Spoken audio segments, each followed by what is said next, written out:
Good morning friends. મારું નામ doctor Dexter Patel છે. સિકલ સેલની ચર્ચામાં આજે આપણે વાત કરીશું.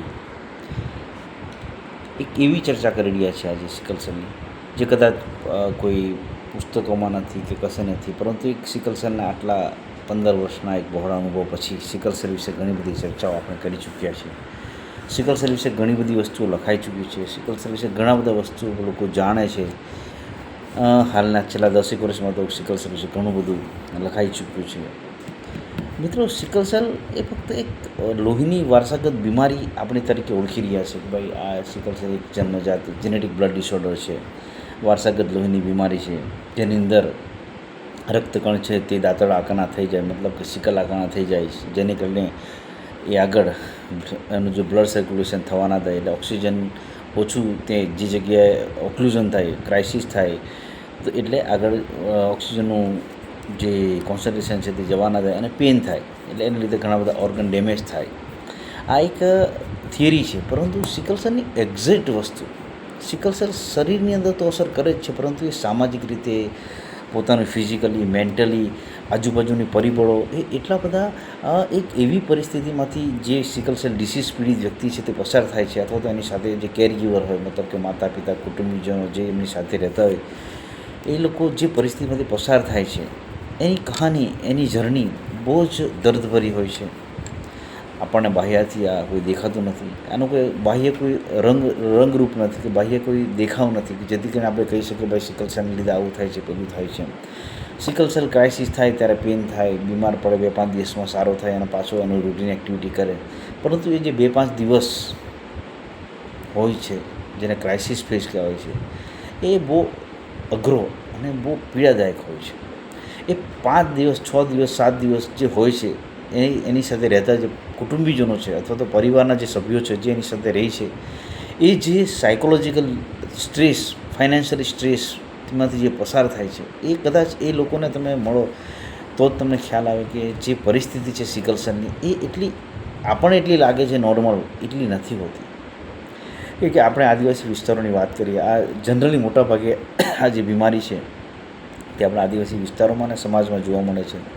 અને હું છેલ્લા 15 વર્ષથી આદિવાસી વિસ્તારોમાં જાઉં છું, હજારો લાખો લોકોને મળું છું, જેમની ચર્ચા કરું છું, અને પછી આપણી ઘણી બધા પેશન્ટને જો મળતો હોઉં છું, હોસ્પિટલમાં જતો હોઉં છું, હજારો હોસ્પિટલમાં જાઉં છું, હજારો પેશન્ટને મળું છું, હજારો ડૉક્ટરો સાથે વાત કરું છું જે આ સિકલ સેલને ટ્રીટ કરી રહ્યા છે, અથવા તો ઘણા બધા એનજીઓસના વર્કરો છે, ઘણા બધા પેરામેડિકલ સ્ટાફ છે, ડૉક્ટર મિત્રો છે, સરકારી મિત્રો છે, જે સિકલ સેલની સાથેની જિંદગીની એક આજુબાજુ એ લોકોનું જે એક કવચ છે, સિકલ સેલની પીડિતની આજુબાજુ લોકો જે રહે છે એમની સાથે ચર્ચા કરો. એ જ્યારે તમને ખબર પડશે કે સિકલ સેલ આપણે જે વિચારીએ છીએ એટલું આસાન નથી, એનું જીવન એટલું કઠિન છે, એ પોતાની માટે પણ એ પોતે એક સંઘર્ષમય જીવન જીવી રહ્યો હોય છે, અને ઘણી બધી પરિસ્થિતિનો સામનો કરવો પડતો છે, એજ્યુકેશન છોડવું પડતું હોય છે, નોકરીઓ મળતી નથી કે એ વારે બીમાર પડવાથી એની નોકરી એને કોઈ રાખતું નથી, એને હાર્ડ વર્કિંગ કરી નહીં શકતો, એટલા માટે એ ઘરે બેસે છે, અને પછી એની પોતાની જ એક અલગ સાયકોલોજીકલી અને ફાઇનાન્શિયલી તકલીફો ચાલુ થાય છે. એ લોકો પર ડિપેન્ડન્ટ થાય છે, એ લોકો પાસે એક રૂપિયા માટે એક પોતે મજબૂર હોય એ રીતે, ભલે મા બાપ પર જ જ્યારે બાળકો મોટા થાય છે ત્યારે પોતે પણ એક એવું લાગે છે કે ક્યાં સુધી માતા પિતા પર ડિપેન્ડન્ટ રહેવું, કે ખર્ચો તો જ્યારે બીમાર થાય છે ત્યારે તો માતા પિતા જ ખર્ચો ઉપાડતા હોય છે. તો એ બધી એવી સાયકોલોજીકલ, મારી પાસે એટલા યંગ બાળકો આવે છે, એમની કહાની હું ઘણીવાર એમની સાથે બેસી, જ્યારે ઓપીડી પતે પછી બેસું છું, એમની સાથે વાત કરું છું, ત્યારે મને એકવાર એવું ફીલ થાય છે કે આ બાળકો મારી પાસે દવા અને બધું તો લઈ જાય છે મફત, ઠીક છે, એ તો બધું ચાલ્યા કરે છે, બધું મળશે જ, હું નહીં આપીશ તો બીજા કોઈ આપશે કે ગમે તે આપશે, પરંતુ એમની જે માનસિક પરિસ્થિતિ છે હમણાં, જે એમની એક જે કસમકસ, એ અંદરની જે લડાઈ છે એમની, એ લડાઈ એટલી બધી ભયાનક રીતે એ લોકો લડી રહ્યા હોય છે કે કદાચ આપણે એમ વિચાર કરવો પણ એમ આપણી માટે એક અશક્ય અને એક વિચિત્ર વસ્તુ છે. એ બાળકો એટલા બધા, મેં છોકરીઓ બી સમજો, છોકરાઓ બી સમજો, એ એટલા બધા ડિપ્રેશનમાં હોય છે, એટલા બધા સંઘર્ષમાં, એમને ઘણું બધું કરવું છે, પરંતુ એમની પાસે એવી અવેલેબિલિટી નથી, એવી હેલ્થ નથી, એવું એમને કોઈ મેન્ટર નથી કે એમને કોઈ એવી રીતે તૈયાર કરી આપે, અથવા તો એમને સહન કરી શકે. એ એમની ને એમની પીડાઓમાંથી પસાર થઈ રહ્યા છે. એ બીમારીથી પછી પાછા એ ડિપ્રેશન થાય છે, ઇમ્યુનિટી ઓછી થાય છે, અને પાછા બીમાર પડે છે, અને પાછી એ જ કહાની ચાલુ થાય છે. એ વર્ષો સુધીની કહાની છે. વર્ષમાં 2 વાર 3 વાર 4 વાર બી થાય છે, કોઈને 2-4 વર્ષે બી થાય છે, પણ આ કહાની ચાલુ રહે છે. અને એ જંગ એટલી લાંબી હોય છે. અને એની સાથે સાથે એના માતા પિતા જે નોકરી કરવા જાય છે, મજૂરી કરવા જાય છે, ઘરે આવે છે, એના બાળકને પાછું જોયું છે, બીમાર હોય છે, આ છે, અથવા તો એને ઊંઘેલો જો, એટલે જેવા એને ઊંઘેલો કેવી રીતે, એટલે એની જે નોર્મલ રૂટીનથી અલગ હટકી જો, એટલે તરત જ એના માતા પિતા અને તરત જ એમ ફાડ પડે એમ કે હવે કંઈ લોચો પડવાનો, હવે જો આ વિદેશમાં સારું નહીં થતો દવાખાને જવું પડશે, પૈસાની અરેન્જમેન્ટ કરવું પડશે, આપણે રજા પાડવી પડશે, એમને પોતે બી રજા પાડવી પડે છે. તો એક બહુ મોટી આ એક કસમકસ છે સિકલ સેલની, જે કદાચ આપણને ખબર નહીં પડતી, પણ એ જે લોકો જીવી રહ્યા છે એમને ઝાંકવાની જરૂર છે, એમની અંદર એમને સાંભળવાની જરૂર છે. એ માતા પિતા બી એટલા જ ડિપ્રેશનમાં હોય છે, એટલી જ ખરાબ પરિસ્થિતિમાં હોય છે. જે રીતે પેશન્ટ બહાર એ હોસ્પિટલમાં હોય અને એના જે માતા પિતા હોય છે ઘરમાં હોય કે બહાર હોય, એ એમની એક સંઘર્ષભરી કહાની હોય છે. પૈસાની સંઘર્ષ હોય છે, બધું જ સંઘર્ષ ભરેલું હોય છે.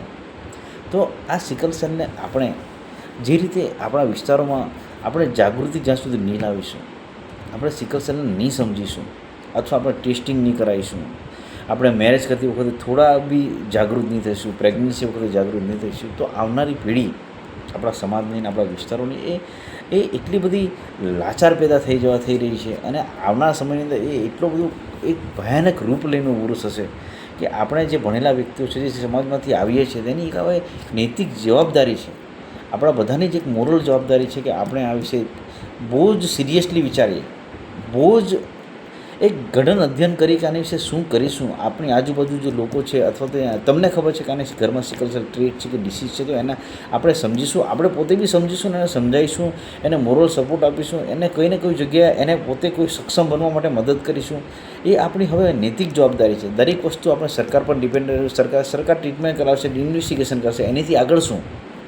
તો એ આપણી આજુબાજુનું જો ફેક્ટર છે, આપણા જે મહલ્લા છે, ગામ છે, એ આપણી જવાબદારી થઈ ગઈ છે હવે કે આપણે આવા લોકોને આગળ લઈ જઈએ, એમને એક સારું જીવન જીવવા માટે પ્રોત્સાહન કરીએ, એમને થોડી ઘણી મદદ કરીએ. આપણે જો એક સક્ષમ છીએ તો આપણે એને મદદ કરીએ, એને એક પોતાનું જિંદગી પર એ પોતે પગભર ઊભું રહે. ભલે જીવન મૃત્યુ બેન બની વાત છે, એ પળ મરી રહ્યા છે. આજે સિકલ સેલ ડિસીઝવાળા મિત્રો છે એ પળ મરી રહ્યા છે, અને એની સાથે એના પરિવાર પણ એટલું જ સંઘર્ષ કરી રહ્યા છે. તમને ખ્યાલ નહીં, હું 200-300 દર મહિને પેશન્ટોને જોઉં છું.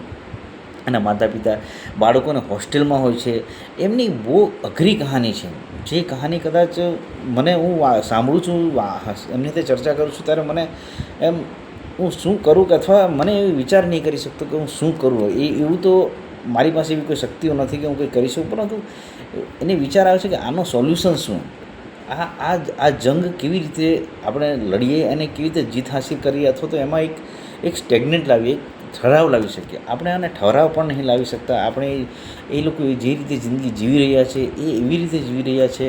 ઘણા યંગ છોકરાઓ આવે છે, છોકરીઓ આવે છે, એમની કહાની એટલી બધી પોતાની, જ્યારે એમની સાથે ચર્ચા કરીએ ત્યારે એવું લાગે છે કે આ જીવન ઠીક છે, જીવી તો રહ્યા છે, પરંતુ એ મરવા ખાતર જીવી રહ્યા છે. આજે પણ જેટલા બાળકો છે તે એ ફક્ત જીવે છે, પરંતુ મરવા ખાતર જીવી રહ્યા છે. આપણે એમને જીવવા માટે તૈયાર કરવા છે કે એ પોતે ખુશ રહે, અને એમને પોતાને એવું લાગે કે ભાઈ મારું બી કંઈ અસ્તિત્વ છે, અમારું બી કંઈ છે જીવનમાં મહત્ત્વ છે. કે આવી રીતે આપણો સમાજ, આપણા જે બાળકો છે એ બરબાદ થઈ રહ્યા છે. એમનું આખું યંગ જનરેશન, જે યુવાની છે એ બરબાદ થઈ રહી છે, અને સાથે એમના ઘરવાળા પણ એટલા જ બરબાદ થઈ રહ્યા છે, એટલે ફના એ થઈ રહ્યા છે. તો હું દરેકને જે મને સાંભળી રહ્યા છે એમને એક જ વિનંતી કરીશ કે તમારા આજુબાજુ જે મિત્રો છે, અથવા તો કોઈ ટેસ્ટ નથી કરાવતા એને ટેસ્ટ કરવા માટે કંઈ ટેસ્ટ કરે, હું તારી હાથે આવું છું, એટલું તો કહી શકીએ આપણે કે ચાલ આપણે સરકારમાં છે, અથવા તો તમારા ઓળખાણ હોય PSC પર CSC પર, કે એમને બી કે ભાઈ અમારા ફળિયામાં છે આવીને ટેસ્ટિંગ કરી જાઓ, પછી અમે કે આપણા લોકો ટેસ્ટિંગ બી કરવા તૈયાર નહીં થતા. એમને એવું છે કે કંઈ ખબર પડી જશે તો, અલા ભાઈ જે બીમારી તમારામાં છે તે છે જ, એટલે ટેસ્ટિંગ કરાવો તો ખબર પડશે, તો એની વહેલી તકે આપણે કંઈ કરવું હોય તો કરી શકીશું. એટલે જે વસ્તુ તમારામાં છે તે તમારે છુપાવવાથી જતી નહીં રહેવાની, જે છે તે છે. એટલા માટે હું હંમેશા તમને કહું છું કે પોતે ટેસ્ટ કરાવો, અને હોય તો સારા માર્કને માર્ગદર્શન લો. સિકલસેલમાં શું કરી શકાય, શું ના કરી શકાય, મેરેજ કરવા માટે શું કરવાનું, બાળકો પેદા થાય તો શું કરવાનું, આપણે આવનારી પેઢીને બચાવવા માટે શું કરવાનું, એની માટે ઘણી બધી જગ્યાએ તમને માર્ગદર્શન મળી શકે એમ છે. તમને કોઈ તકલીફ હોય તો મારી પાસે આવજો. મારું નામ છે ડૉક્ટર ડેક્સ્ટર પટેલ. મારો મોબાઈલ નંબર છે 9924123714. હું 24 કલાક તમારી માટે અવેલેબલ છું. મને મેસેજ કરજો, વોટ્સઅપ કરજો, યુટ્યુબ પર કરજો, તમારે જેમ કોન્ટેક્ટ કરવો તો કરજો. અને મને તમને 24 કલાકમાં તમે પૂછશો કે ડૉક્ટર સાહેબ આમાં શું કરવાનું, તો હું તમને જવાબ આપીશ. પરંતુ હું તમને બધાને એક જ વસ્તુ કહેવા માગું છું કે આ સિકલ સેલનો પીછો છોડવા માટે આપણે હવે કમર કસવી પડશે. જે લોકોને નથી તેમણે બી કમર કસવી પડશે. પોતાના ગામમાં, પોતાના વિસ્તારોમાં, પોતાના તાલુકાઓમાં આ ઝુંબેશ ચલાવવી પડશે. સરકારની સાથે કોલોબ્રેશન કરવું પડશે. તમે આશાબહેનો હોય છે કે સિકલ સેલ કાઉન્સિલર હોય કે ડૉક્ટર સાહેબ હોય છે, નર્સિંગ સ્ટાફ એમ છે, તેને ચર્ચા કરો સાહેબ અમારે અહીંયા કરવાનું છે, કોઈ તકલીફ હોય તો અમને કહો, હું તમારી સાથે આવું. આપણે એમને પણ કે મેડિકલ સ્ટાફને બી તમારે પ્રોત્સાહન આપવું પડશે કે અમે તમારી સાથે છીએ, ચલો આપણે કોણ નાખે છે તમને. કે એ લોકો બી વારે વારે જે છે ને પછી કંટાળી ગયા છે કે સાહેબ કોઈ કરાવવા જ તૈયાર નહીં, તમે શું કર્યું. એવા પણ ઘણા જગ્યાએ કિસ્સા થાય છે.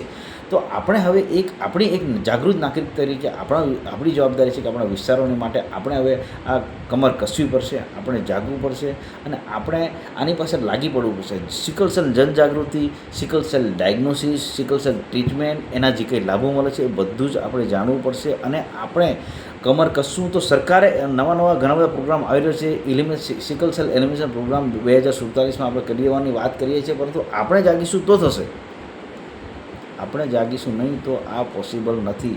એટલા માટે આપણે જાગી જાઓ. જ્યાં ટેસ્ટિંગ થતું તો કરાવી લો. તમે જે લોકો નહીં માનતા હોય તો એમને પ્રેમથી સમજાવો, અને નહીં સમજાવો તો અમારી જેવાને કહો કે અમે તમને સમજાવીશું. પરંતુ સિકલ સેલના નાબૂદી માટે આપણે હવે જનજાગૃતિની અંદર પહેલ કરવી જ પડશે. તો અને તો જ આપણે આપણા જે યંગ જનરેશન છે તેને બચાવી શકીશું, હેલ્ધી જીવન જીવી શકીશું, અને એમને માટે કંઈ કરી શકીશું. તો આપણે આવનારી પેઢી જે છે એ તંદુરસ્ત પેદા થાય, એની માટે આજથી જ આપણે કરીશું. તો અને તો જ આપણે આવનારી પેઢીને તંદુરસ્ત અને સુકૂનભરી જિંદગી જીવી શકીશું. Thank you. આભાર.